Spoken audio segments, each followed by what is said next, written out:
Welcome back to another video, Horsemen. Today we have got a lot of projects, but our main focus will be getting the 4K cameras on these Project X headlights to work. Now, if you watched the last video, you saw that I was having a heck of a time getting the passenger side headlight to work. Turns out the stock harness had a bad ground.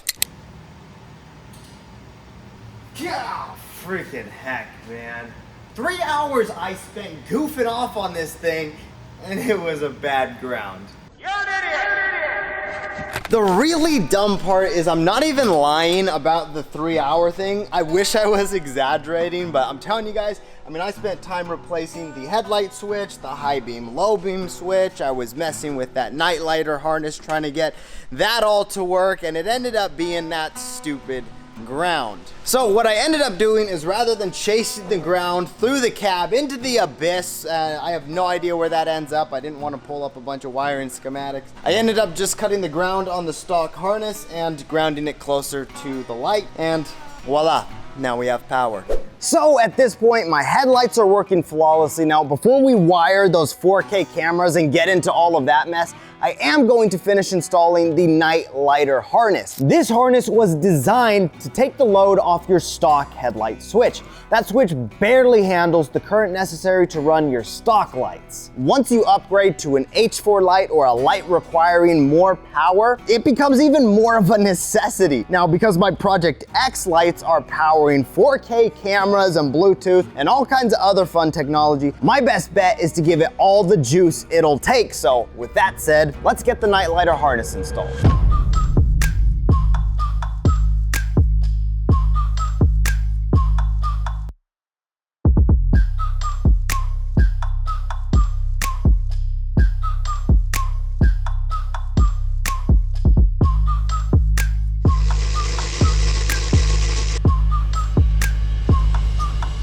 And there you go, folks. That is about as plug and play as you can get. I've got a little bit more tidying up to do, but the harness is pretty much installed. Now, when I pull my headlight switch, power from the stock harness is sent to the relays, and power directly from the battery is being sent to my headlights. No more crappy current being sent through an already weak switch into my headlights. No more flickering because of voltage drops and overheating. This thing is a total must if your Bronco has these symptoms, so make sure you check out the link in the description. With that said, it is time to finally wire up these cameras and figure out how they work, so give me a sec.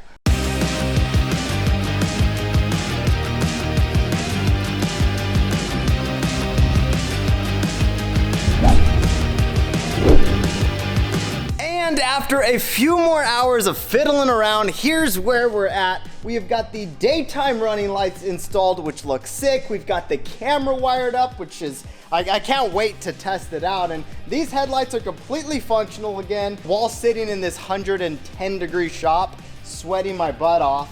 I can't help but feel a little bit of happiness and joy that this project has come to a close. Another thing that makes me happy is the fact that these lights have that 4K camera and the 1080 camera built in, which, like I said in the last video, I will be putting to the test on the next trail that we're doing, which is coming up very soon. So if you guys have any questions, drop them down below. I'd be happy to answer those. As of right now, the night lighter harness is on our website, so if you guys are having trouble with your stock headlights or aftermarket headlights, definitely give that a try. Now, if you're interested in the Project X headlights, we don't currently have those listed on our website, but if you want a set, feel free to give us a call, ask for Mitch, and I'd be happy to help you guys out with that. Anyways, guys, now that this project is out of the way, the Pitbull is more or less ready for the trail. One rig that's not quite ready is Morgan's, but we are still making progress. We're gonna have an update for you guys in just a minute, but before we do that, let's squeeze a few more of this week's projects into the video.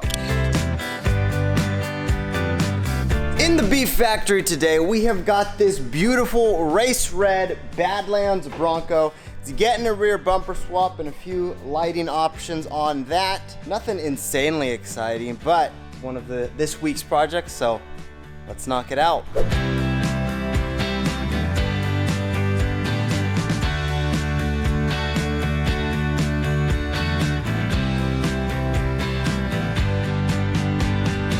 Alrighty, horsemen, another successful install here in the beef factory. It was as seamless as it could be here on a Monday. So with that said, we have got a lot more projects going this week, and this is actually the 4th of July week, so we're gonna miss a day of work. So that means we really gotta scramble here because you can't miss the barbecue and the fireworks. So with that said, let's get back to work.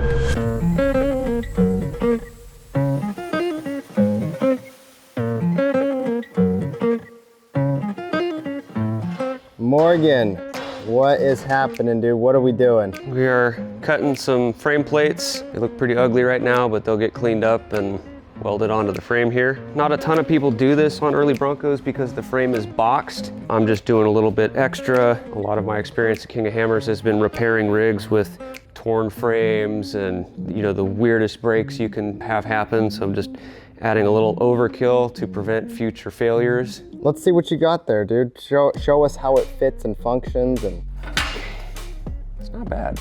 And this is all because I'm gonna mount probably hydraulic bump stops on here, 14-inch coilovers with some shock hoops that are braced into here. Did we catch that, folks? Let's reel backwards for a second. You said you're mounting what?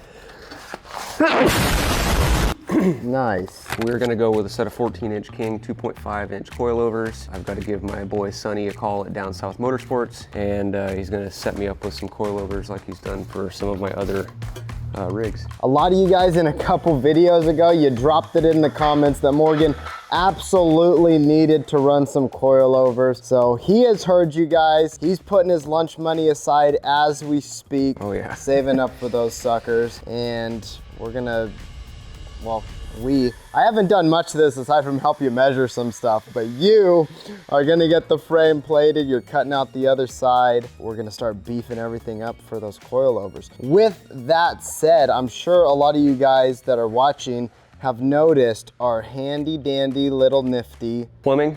Yes. Plumbing work here. So I messed with the 3-link calculator for a little while after we took a bunch of measurements, but you can only do that for so long before you have to apply your theories to the chassis and figure out what your real world limitations are with your oil pan or your cross members or your motor mounts or stuff that's in the way. DOM is really expensive tubing, so to avoid cutting that too short and wasting a bunch of expensive tubing, you go get yourself some Schedule 40 PVC tube, and those are like 10 or 11 bucks for a 10-foot stick, and you can go to town and figure out where things need to be and figure out if you're going to run into issues. That is a good flipping hack. Where did you learn that? Off-road forums and other folks that do this type of work. So I'm waiting on a track bar bracket, and then I'll be able to make a mock-up track bar in the same fashion and then see how stuff cycles and what I'm going to hit. I'm probably going to have to put a bend in the upper link here to clear the starter and bell housing at bump, but everything else looks like it's probably going to stay in that location.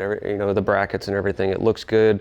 My link separation's good, and it's coming together a little faster than I thought. I've been putting in the hours and trying to get it going. Okay, one thing that I'm curious about, Morgan, is so when we first did the measurements, like you guys saw in last video, you were more or less way off. The thing was gonna handle like crap. What changes did you do to the mounting locations to get it in the green, we'll call it? I raised the upper link mount at the axle and raised the lower link mount at the axle, and what that did is made them a little more parallel at ride height, more level with the ground, level with the frame, and that will just cause it to drive better versus the links kind of having an extreme angle to them. Good deal. Well, there you go, folks. That is your update for today's video. Morgan's been, like you said, putting a lot of work in, a lot of hours, a lot of welding time, and in the bleak of summer, is it just, can I just say the bleak midwinter? In the bleak midwinter. In the bleak midwinter.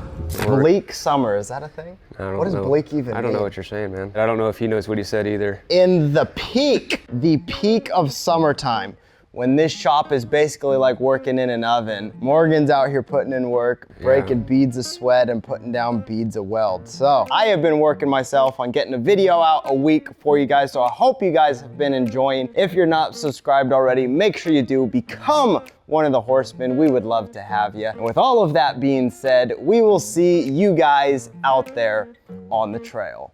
Peace.